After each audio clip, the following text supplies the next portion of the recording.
This is Carl at National RV Detroit. I'm going to walk you through this 2023 Salem Cruise Lite, and the model number is 24RLXL. Okay, so we're just going to look at some of the features.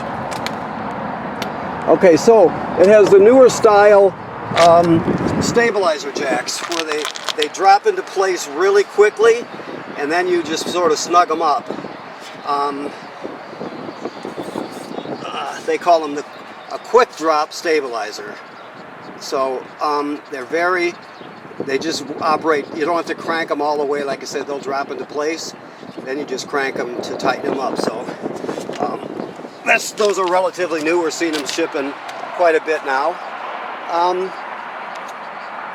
You have a power awning with LED strip, outside speakers. This is the vent for the range hood. So if you're using the fan in the range hood to vent to the outside, make sure you free up this baffle here, like that, so the baffle flaps freely when you're venting. Otherwise, you can just keep it shut when you're traveling or in storage, okay? This is a fresh water fill here. This is for the fresh water tank. Now, the most common way to get water to the trailer, of course, is the city water hookup. But if you're boondocking or you're any place that doesn't have city water, you can pre-fill your fresh water tank and then use the onboard pump to pump the water.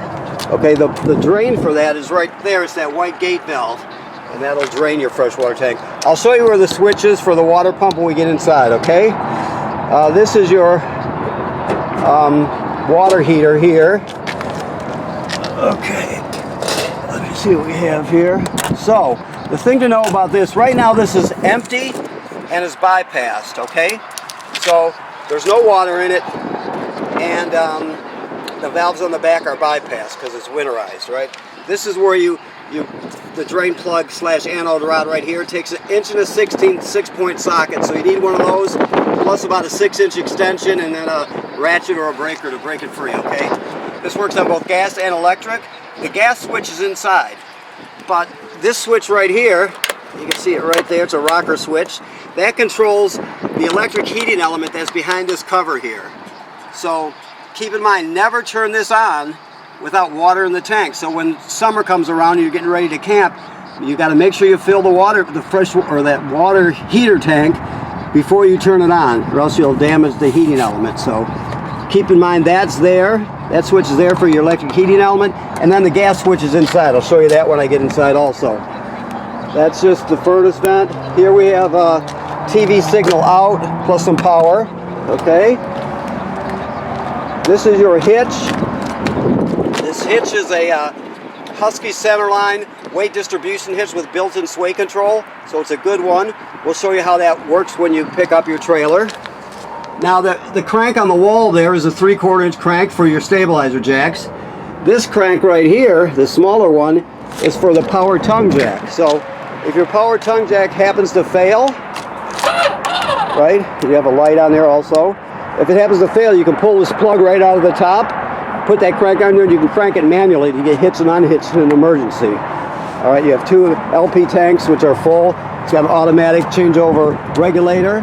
You have a deep cycle marine battery right here, and this is the kill switch for the battery. So you can use that red key and shut off the battery if you want, like if you have it in storage, for example. Okay, let me look in here. Yes, this is just your dump valve here. No, I'm sorry. This is your dump hose right here, and this is a reducer to reduce your short cord down to a 20 amp cord if you need to. Okay. This is your city water hookup. That's the most common way to get water to the trailer, like I stated. This is the black tank flush here. So after you dump your black tank, which is the black valve, it's also on any trailer, it's always the wider of the 2 valves. So that's always the black one. So after you dump your black and then gray tank, if you leave the black tank valve open, that's important, you leave it open, then you hook your hose up here at the dump station, turn it on, it'll spray out the tank, clean off the sensors, flush it out. It's a really good thing to do. But like it says here on the sticker, make sure you leave the valve open before you turn on the water. All right? So this is a 30-foot, 30 amp power cord. This type of slide out, just so you know, is called a Schwintech. I mean, Lippert has bought it, and they have their own name for it, but people still refer to it as a Schwintech, so people will know what you're talking about. You can tell by the 2 tracks on each side. All right, cable and campground cable and satellite through. This is this housing tells us this is pre-wired for a Furrion backup camera, so if you want to add one on, it goes right there. Also, it's how would you say? It's set up to accept a Lippert telescoping ladder, right? It just hangs on there, but that's an option you can purchase if you're interested. Also, while we're looking up, you have to, according to the manufacturer, you should inspect your roof every 60 days. So you want to look at all the roofing, make sure there's no cracking or separation where water can get through in any of the sealant. Make sure there's no damage to the roofing material or to the roofing attachments by, let's say, low branches or road debris, something flying up there, something like that. You just give it a good inspection to keep ahead of any possible issues. You're just really protecting your investment, so it's a really good thing to do, and that should be part of your basic general maintenance also. Okay, all right, so we're inside here. So how am I going to show you this? Let me see here. My camera's kind of fogging up here. I don't know if you can see the readout on it, but we'll do it this way. The only switch or button you pay attention to is this top one on the right.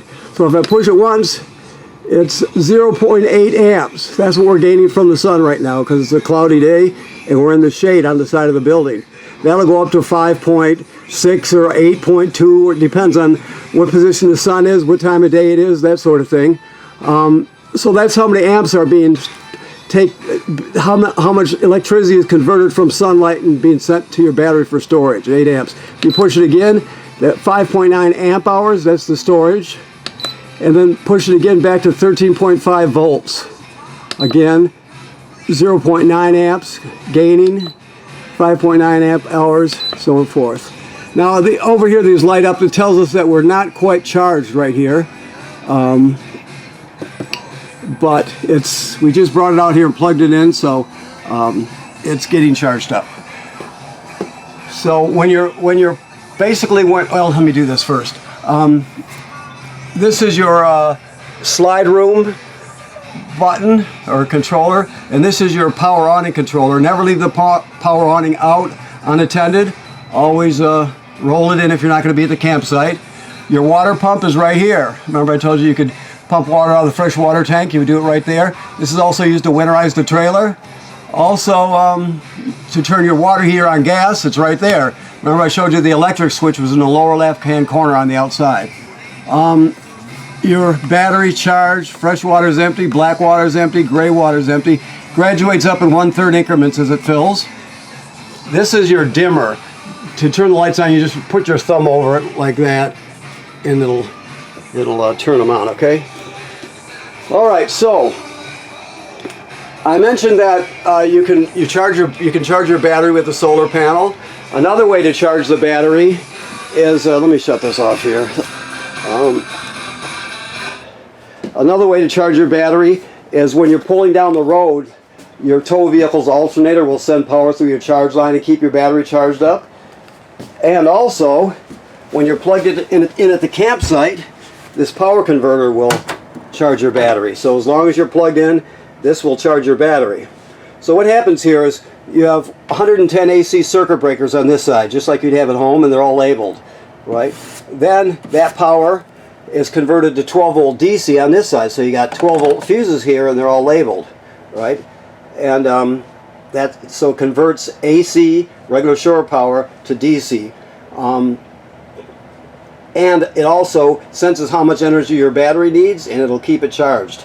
So it's a battery charger / tender.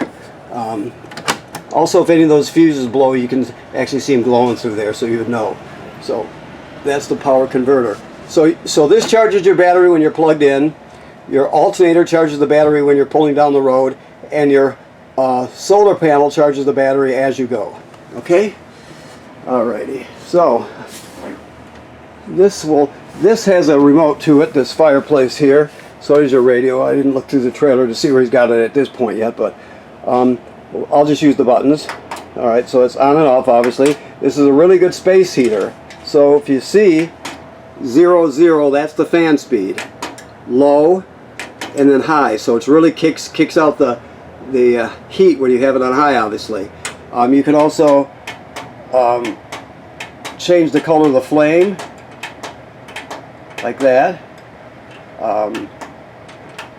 You can change the color of the crystals. Okay, and it also has a timer on it, so you can set the timer to turn on and off whenever you choose. Okay, there is a remote with that. The next is your sound bar. The sound bar has FM radio. It has a USB, so you can put all your favorite albums on one USB drive and take them with you, right? It also has Bluetooth, so you can stream wirelessly from your phone or your tablet. This HDMI is an in, so if you want to go into the system with, let's say, you have a TV hanger and you want to go use a portable Blu-ray player or something, you could go right in there. It has 2 speaker zones, 1 and 2. 1 is inside the trailer, 2 is outside the trailer. So it does a lot. It does everything you need and then some. Now there's a backer here for a TV set, obviously. This is where you would hook up your TV, this bottom one right here, this bottom coax. The reason this is green, because this tells you that your digital signal booster for the antenna is on. You could shut it off, but you want it on or you won't get a good picture, okay? This is just telling us this is pre-wired for a public Wi-Fi signal booster. There's also a port on the roof where an antenna would hook up. This is where a router would go. And you just get much better public Wi-Fi. If you're interested, just go to kingconnect.com and look at their products, and you can upgrade if you choose to. Okay. Obviously, your thermostat, you just hit the mode bar, and then you just keep hitting it to scroll through all the options. Alrighty. Let's see what else we have here. Okay. This is your range, of course. This is the sparker. You turn it clockwise to spark. Then you have 3 knobs for the 3 burners, and then this one is for the oven. So, see if we got gas here. Oh yeah, it's going. There we go. So it's very simple. You just turn this clockwise to spark it. The oven's a little different because it has a pilot light. The pilot light is all the way to the back at the bottom. Maybe we can see it if I spark it here. Yeah, so you can see where it's at back there. So what you do is you go to the oven knob, you go to the picture of the pilot light, and you depress it. You keep it depressed during the whole lighting procedure. Then with the other hand, you're going to spin this clockwise to spark it. And after you see the pilot light down here, you still hold this in for another 10 or 15 seconds to heat up the thermocouple. Then you go to operating temperature, of course. When you're done using the oven and you shut it off, the flame goes out, obviously, but so does the pilot light. So you have to relight the pilot light each time you use the oven. You also have light here. Oops. Okay. All right. Always travel with this cover closed. This is the range hood, fan and light that I told you about. Remember to open the baffle if you're going to be venting to the outside. Your microwave works like any other microwave. Your antifreeze inlet, and let's say you can see that's the back of your water heater. You remove this panel by taking that one number 2 square-headed screw out, and there's the back of the water heater, and also the bypass valves are on it too. So that's where you do that. Your refrigerator is a 12-volt DC refrigerator, so it's a regular compressor refrigerator. It just runs on 12-volt DC, like so. Okay. All right, let's see what else we have here. This couch jackknifes flat to turn it into a bed. Okay. This one, you can drop the tape, pull the poles out of the table, drop the top onto these cleats here, and then use the back cushion to fill in space. So that's another bed. Okay, let me move on here. Shower works like any other shower. Sink works like any other sink. This is a GFCI plug. All the plugs in the trailer are wired through this GFCI. So keep in mind that if you're using something outside and it pops, you're going to reset it here. All the plugs are wired through it. your toilet is an RV toilet, so that's antifreeze right there because we're winterized. So the black tank is directly below. The rule of using these toilets is you can't use them dry. By dry, I'm talking about the black tank. So when you pull into the campground, you hook up your power and your water, you're going to come here and you're going to dump 1 dose of chemical into the bowl. Then you'll step on the pedal and water will come swirling out and wash the chemical into the bowl. You stand on the pedal long enough to put at least a gallon of water in the tank below. You can use more if you want, just don't use yet less. And then you're all set. You got water and chemical in there.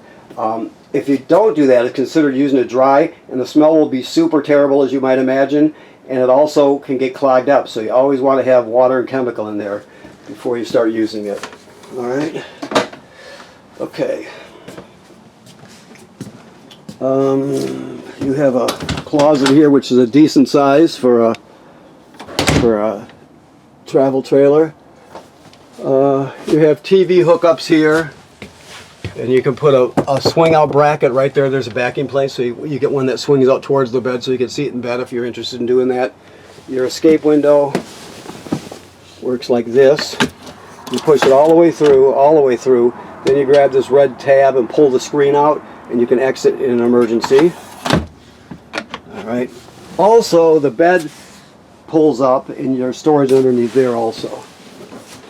Okay. Let me look around here and see if I've forgotten anything. Your keys are right here.